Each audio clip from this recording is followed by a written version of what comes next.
O pastoreio da alma. Toda vez que nós vivemos uma oportunidade fecunda de amizade, nós estamos experimentando o pastoreio da alma. Que é quando nós percebemos que a voz do outro penetra a estrutura do nosso corpo, entra no nosso ser e provoca boas influências.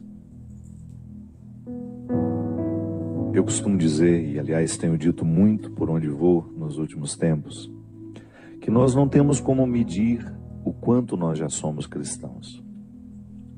Isso não é mensurável. Não há uma régua para a gente poder dizer o quanto de você já é cristão. Sim, porque nós ainda estamos longe de ser cristãos. Estamos vivendo em partes. Aquilo que já é mais fácil para nós. Algumas dimensões do cristianismo nós ainda não conseguimos nem tocar, porque são duras demais.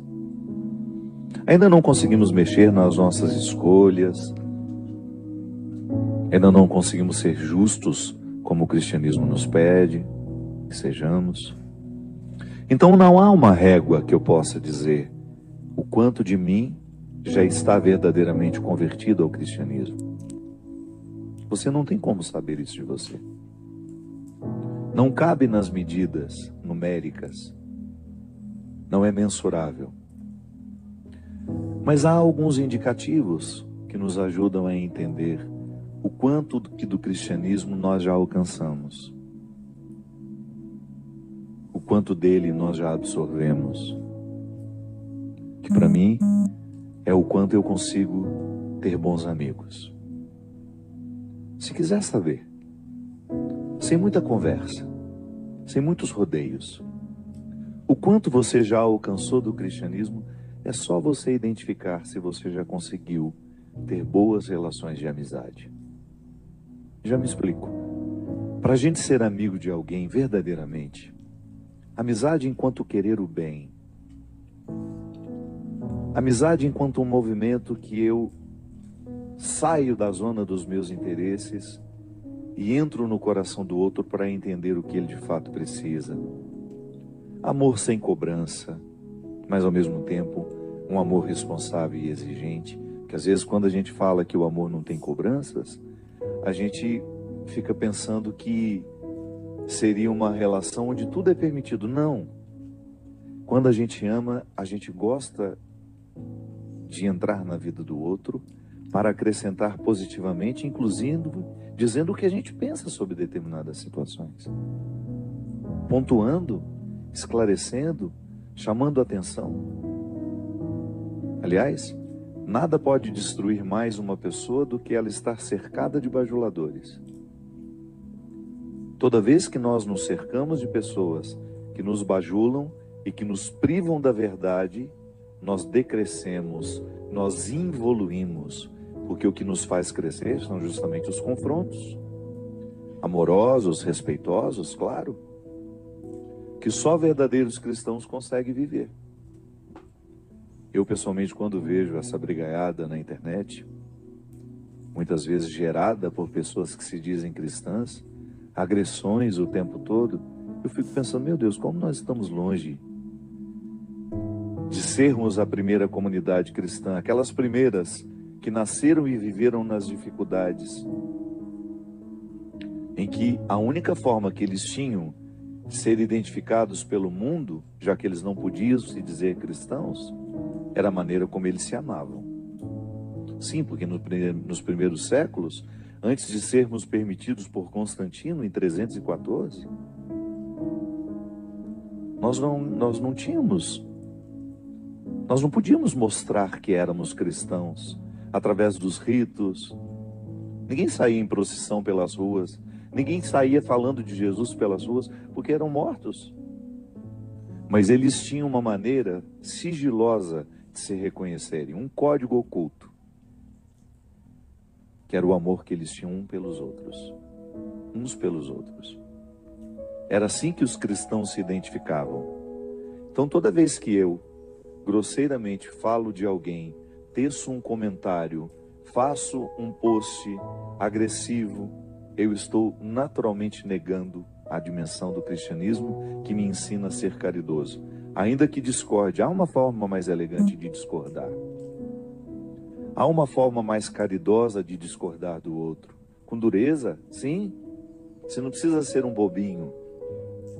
Mas definitivamente, a agressividade, as palavras torpes, não combinam com a nossa condição cristã. E se a gente vê isso por aí, tenhamos o discernimento de identificar. Não é cristianismo, é fachada. O que nos identifica como cristãos é a capacidade que nós temos de ser pacificadores, provocadores de harmonias, e não o contrário. Então, para ser um bom cristão, ou melhor, para ser um bom amigo, antes é necessário ser um bom cristão. Porque o bom amigo é aquele que me leva ao melhor de mim. Aliás, esse critério já é ótimo para a gente poder diferenciar os conhecidos, os companheiros dos amigos.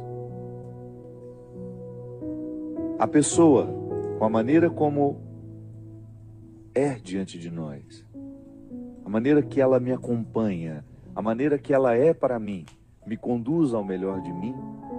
Eu, quando digo que sou amigo de alguém, eu conduzo esse alguém ao melhor de si? A minha palavra é motivadora, o meu exemplo envolve para que o outro queira chegar ao melhor de si? E de como o conhecimento nos liberta para que a gente viva uma experiência de amizade pessoal, não com os outros, mas comigo. Toda vez que eu identifico os alimentos que me fazem bem, por amor a mim, eu os trago para a minha vida. Da mesma forma, toda vez que identifico os alimentos que me fazem mal, e a ciência nos mostra isso o tempo todo, se você for um curioso e gastar um pouco do seu tempo na internet, pesquisando os alimentos que fazem bem e os alimentos que fazem mal, e se você tiver esse amor próprio, você vai ser capaz de cortar muitas coisas na sua lista de hábitos alimentares. E certamente vai acrescentar alguns. Porque a primeira experiência de amizade que eu faço é a minha.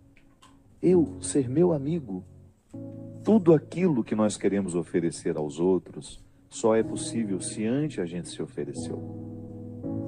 E aquele rapaz demonstra uma alegria tão grande de estar com ele, de ficar a sós com ele, dançando, olhando no espelho e ele mesmo segurando a mão dele.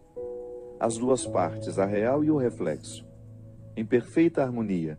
E a cena é muito reveladora, porque nós precisaríamos ter essa capacidade. Fafá de Belém, a minha querida amiga, tem o hábito de viajar sozinha. E eu sempre achei estranho aquilo. Não que eu não tivesse esse hábito também, mas eu quis entender se o motivo dela era o mesmo que o meu. E ela me disse: há momentos da minha vida em que eu não preciso de ninguém. Eu aprendi isso desde menina. Há momentos da minha vida em que eu só preciso de mim. E eu tenho coragem